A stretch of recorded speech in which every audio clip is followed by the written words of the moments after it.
Students, இந்த வீடியோவில் வந்து நம்ம என்ன டிஸ்கஸ் பண்ண போகிறோம்னா காம்ப்ளெக்ஸ் நம்பர்ஸ். ஓகேவா? இந்த காம்ப்ளெக்ஸ் நம்பர்ஸை பற்றி நம்ம 12th இருந்தே நம்ம பார்த்துட்டோம். 11th 12th அது மாதிரி மேத்தமெட்டிக்ஸில் வந்து complex set, complex numbers, complex terms இப்படி சொல்லி நம்ம பார்ப்போம். இந்த காம்ப்ளெக்ஸ்னால் என்னென்னா, ஸோ நமக்கு ஷார்ட்டாக சொல்ல போதாக இருந்தால் இது ஒரு டெஃபினேஷன். ஒரு ரியல் நம்பரும் ஒரு ரியல் பார்ட்டும் ஒரு இமேஜினரி பார்ட்டும் சேர்ந்து ஒரே டேர்மில் இருக்குன்னா இந்த காம்ப்ளெக்ஸ் நம்பர்ஸ், இந்த காம்ப்ளெக்ஸ் டேர்ம் அப்படி சொல்லி நம்ம சொல்லுவோம். அந்த காம்ப்ளெக்ஸ் நம்பர்ஸ்லாம் எப்படி இருக்கும் அப்படிங்கிறத ஒரு சின்ன ஸ்லாட்டில் உங்களுக்கு நான் போட்டு காமிக்கிறேன். நேச்சுரல் நம்பர்ஸ், ஹோல் நம்பர்ஸ், அதுக்கப்புறம் இன்டிஜர்ஸ், அதுக்கு ரேஷ்னல், இர்ரேஷ்னல், ஸோ இதெல்லாமே எல்லாம் சேர்ந்து ஓவராக real number system. Real number சிஸ்டத்தில் இருக்கக்கூடிய ஒன்றாவது பார்ட் அந்த காம்ப்ளெக்ஸ் நம்பர்ஸ்குள்ளே மற்ற எல்லா பார்ட்டும் விஷயம் அடங்கும். ஸோ காம்ப்ளெக்ஸஸ் நம்ம இப்போ கேள்விப்பட்டிருப்போம். ரியலு மாரி சொல்லப்போனால் natural numbers, whole numbers, integer கேள்விப்பட்டிருப்போம். சம்டைம்ஸில் காம்ப்ளெக்ஸுங்க ஒரு வேர்டு, ஒரு நம்பர், ஒரு செட்டு வந்து உள்ளே இருக்குது அப்படிங்கிறது நமக்கு தெரியாமல் இருக்கும். ஓகேவா? ஸோ காம்ப்ளெக்ஸ் நம்பர்ஸ்னால் என்ன? ரியல் பார்ட்டும் இமேஜினரி பார்ட்டும் சேர்ந்தது.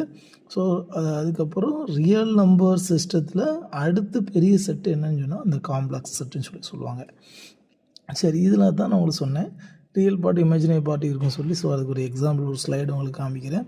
ஏ ப்ளஸ் ஐபிம்பாங்க, நான் பிஐன்னு சொல்லுவாங்க. ஐங்கிறது இமேஜினரி பார்ட், ஐ ஸ்கொயரை நம்ம -1 சொல்லி நிச்சயம் நம்ம மென்ஷன் பண்ணுவோம்.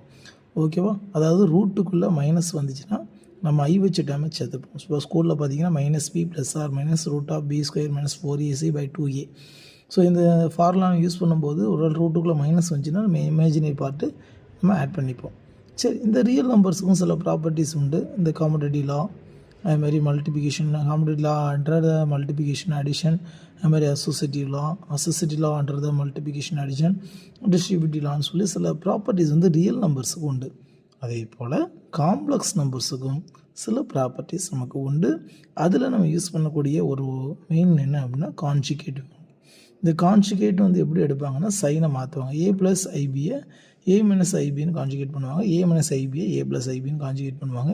நம்ம ஸ்கூலில் படிச்சிருப்போம். ஃப்ராக்ஷன் ஃபார்மில் ஒரு ப்ராடாக வந்தால் நமக்கு டினாமினேட்டரில் என்ன இருக்கோ அதனுடைய ஆப்போசிட் சைனால் மேலேயும் கீழே நம்ம வச்சுப்போம், மல்டிப்ளை பண்ணுவோம்ல.